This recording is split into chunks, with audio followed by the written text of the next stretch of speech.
For thousands of years, woodworkers have sought to get sharp tools. Tools that will do things like this. Slice paper. No, really, we're not really trying to slice paper. But if it can slice paper, then it should be able to slice wood very cleanly. So a lot of woodworkers can actually sharpen by hand. They can take a tool and they can set it on a stone and they can sharpen it by hand. But the rest of us, the vast majority of woodworkers, need some kind of aid, kind of training wheels. And that's where the side clamping honing guide comes into play. Basically, it's a guide that's patterned after a British honing guide made in the 20th century, no longer available. It's almost exact to this Eclipse guide. But what it is it's two jaws that clamp together. There's a screw on the bottom that has this little roller, and that one side of the screw has right-handed threads, the other side has left-handed threads. So when I turn it, loosen it, both jaws open. When I tighten it, both jaws come together. Another feature that you'll notice on this guide is that there's some notches. There's the top shelf, and then there's some notches down here on the bottom shelf. What that allows the jig to do is it allows it to clamp the bevel edge chisels in the bottom jaw very nicely between those two V grooves, and it holds it very nicely on the bottom jaw. It can clamp chisels from about 1/4 inch to 1.1 on the bottom, and the top shelf then can hold wider plane blades or wider chisels, and those clamp on the top jaw. So that's pretty nice. So it's very versatile. It can handle chisels, from narrow chisels to wide chisels. So the way that you set the angle is you stick your tool in there, and that you set it by how much the tool projects from the jig. So the farther the tool projects from the jig, the lower the angle. If I bring the tool in closer, then that's going to bring the chisel up and raise the angle of sharpening. Now, the jig has cast into the side of it the distance that the tool needs to project to give you different angles for the top shelf and also for the bottom shelf. And you can set that angle by just sticking your chisel in there and taking a ruler and measuring how far it's sticking out, but that gets old real fast. Or you can even use one of these angle gauges here, and you can set it, but after a while that gets old. So what you need to do is make yourself a small little jig like this. And all this is that there's the two projections I need for either a 30-degree, the most common angle that I sharpen, to, or a 25-degree if I'm trying to reestablish a primary bevel. This is for doing a micro bevel. These are the distances for the upper jaw. Here's the distances for the lower jaw. So for example, if I wanted to take this chisel and I needed to put a micro bevel, 30-degree micro bevel on it, I would set it in the guide or the jig, and I would tighten it just a little bit. Then I'd push it forward until it touched my little block there. Now this thing is set for 30 degrees. Let me show you how it works in sharpening. So I'm going to take this, and every time I sharpen, I just give it a little twist of a screwdriver. That just gives me a little more clamping pressure. And now I'm going to take this, and I'm going to place it on the stone. And also remember, this little wheel on the bottom is wide enough so that it keeps the jig from rocking too much, but it's also narrow enough that if I want to put a camber on an iron, I can. Now a chisel, I don't want a camber. So I set the chisel down, and I put my finger right on the tip, one finger right on the tip. I actually use my middle finger here, and then I'll take the jig and I'll move it forward and back. And what that does is that gives me that nice micro bevel, and you can see that. I don't know if you can see that. There's a really nice little shine on the edge. So that's how I do a chisel, and that works very well. So if I want to do let's say I wanted to do a wider plane blade, but I wanted to put a camber on it. So I'm going to set this thing for 30 degrees. I'm going to use the upper jaw here. I'm going to push that in there. So now I got it set for 30 degrees. And what I'm going to do is I'm going to divide this plane iron into 3 zones. Each outside edge will be a zone. Then there's the middle, actually 5 zones. These are zones on the outside here, and then one in the middle, and then there's a zone that's between the outside and the middle. So there's 5 different zones. So now I'm going to take this plane blade, and if I want to put a camera on it, I will put all my pressure on one side here for, like, say 3 strokes, or maybe 5 strokes. Then I'll go over here for 5 strokes, 2, 3, 4, 5. Then I'll go to the next zone toward the middle, 1, 2, 3, 1, 2, 3, and then I'll go in the middle, 1, 2. So what I'm trying to do is get a slight camber in this iron. So when I use it, especially if I'm using it as a smoother, I won't leave plane tracks. And so by sharpening this way, I'm removing slightly more material from the outside of the blade than the inside.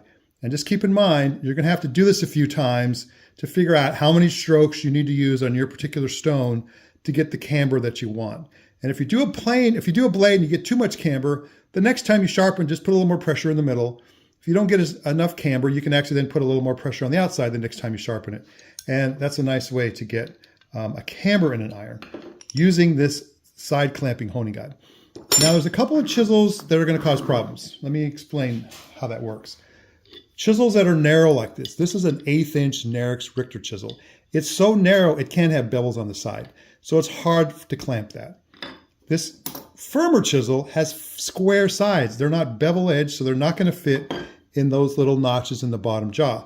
That's another issue. And then this mortise chisel, this big hairy mortise chisel, won't fit in there either. So I'll explain each one of these situations and how I've come up with hacks that help me. So for the narrow chisel, what I do is I want to use the top jaw. So I will actually take these little scraps of wood. They're 1/2 inch wide, 1/4 inch thick. And I will two-sided tape them to the top jaw. Now I can take these jaws and close them in. And if you'll notice, there's just a little shelf down in there where the chisel can sit on. So the chisel then can sit on that little shelf and I can clamp against it. Now I have a nice grip on this 1/8 inch chisel and I can sharpen it. Remember, this is very narrow. You just have to, you kind of put it on the stone. You have to go back and forth and rub it on the stone a few times. And if you notice you're taking off a little more on one side than the other, you just change your pressure and that'll help get a nice straight edge. So there's how you do a really narrow chisel. And actually this is probably one of my favorite chisels, this little 1/8 inch chisel. So I had to figure out a way to sharpen it. So now I want to sharpen a firmer chisel. I'm going to take these little pads off and I'm going to put on here little scraps. They're 1/2 inch wide, 1/4 inch thick. Just a little bit narrower than the other one. It gives me a little bigger shelf here. So now I can take this and I can drop my firmer chisel in here, right on that shelf, and I can tighten it down. Give me a nice little twist of the screw. Now I'm able to hold that firmer chisel where I wasn't able to hold it in the bottom jaw notches. So there you have that. Now the mortise chisel presents another interesting challenge. This mortise chisel, the sides on here are not parallel. It's wider at the tip than it is down here. That's by design so that when you're driving into wood, it won't get wedged. So I had to figure out what that discrepancy is so that I can compensate for it. Because if I just clamp it in the jig and these sides aren't parallel, it could throw it out of square and I'd get an out of square edge, which I don't want. So what I did is I figured out where the honing guide, I put it in my jig here, and I figured out where the guide landed on the chisel when it was in the jig. So now I'm going to measure that. So this is the far end, and I'm going to measure that, and I'm going to zero out my calipers. And then I'm going to come to the front side and measure it again, and you're going to see that it's 12 thousandths wider closer to the tip than it is closer to the handle. So I got to compensate for that. So what I did is I took some blue tape, and I measured the thickness, and I found it was 4 thousandths. So what I'm going to do is I'm going to put a piece of blue tape on the far end of this chisel, right here, on each side. And then I can then clamp it in my guide. I'm going to shut this thing down. I can clamp this in my guide the right distance out, and that should help compensate for that tapered blade. So when I sharpen it, I will get a nice square edge.